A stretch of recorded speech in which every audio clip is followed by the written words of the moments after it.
जब महाभारत का युद्ध प्रारंभ होने वाला था तो सारे राजा पांडवों और कौरवों की तरफ अलग अलग सेनाओं में बंट गए, लेकिन एक राज्य था उडुपी जिसके राजा ने इस युद्ध में भाग लेने से मना कर दिया। वो भगवान श्री कृष्ण के पास पहुंचे और उन्होंने कहा कि हे माधव, करीब 50 लाख सैनिक इस युद्ध में भाग ले रहे हैं और अगर सारे मारे जाएंगे बीच बीच में तो फिर इनके भोजन की व्यवस्था कौन करेगा। मैं चाहता हूं कि इन दोनों ही सेनाओं के भोजन की व्यवस्था करूं। जैसे ही भगवान श्री कृष्ण को ये बात सुनाई पड़ी उनके द्वारा, उन्होंने उसका स्वागत किया और उन्होंने कहा कि ठीक है, आप भोजन की व्यवस्था करें। जैसे ही उन्होंने ये बात भगवान श्री कृष्ण को बताई, भगवान श्री कृष्ण ने कहा कि इससे बढ़िया क्या होगा कि आप भोजन की व्यवस्था देखें। प्यारे दोस्तों, युद्ध में हर रोज सैनिक मारे जाते थे, ये किसी से छिपा नहीं।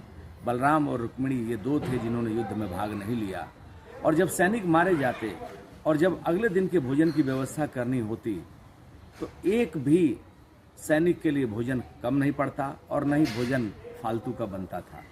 यानी कि प्रतिदिन ये व्यवस्था उडुपी के राजा देखा करते थे। उडुपी के राजा की इस व्यवस्था को देखकर सारे लोग हतप्रभ हो गए कि आखिर इनके पास ये कैलकुलेशन होता कैसे है कि सेनाएं जो हैं वो भोजन भी कर लेती हैं, खाना बर्बाद भी नहीं होता।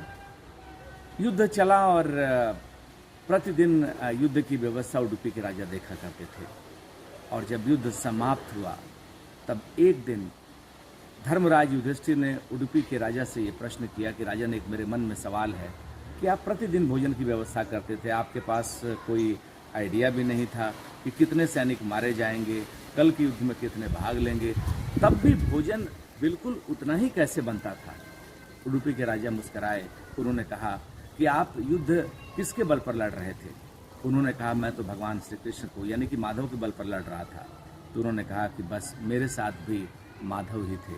उन्होंने कहा कि लेकिन आपको ये कैसे पता चलता था कि कितने लोगों का भोजन बनाना। धर्मराज मैं बस इतना ही करता था कि कुछ मूंगफली के दाने भगवान श्री कृष्ण के कक्ष में रख दिया करता था। उदाहरण के तौर पर यदि उन्होंने 50 मूंगफली के दाने खाए तो 1000 से मैं गुणा कर दिया करता था, यानी कि 50 × 1000 इज इक्वल टू 5000 सोल्जर, यानी कि सैनिक प्रतिदिन युद्ध में मारे जाते थे। बस यही सोचकर माधव का स्मरण करके मैं प्रतिदिन भोजन की व्यवस्था देखता रहा और ये व्यवस्था कर पाने में समर्थ हो पाया।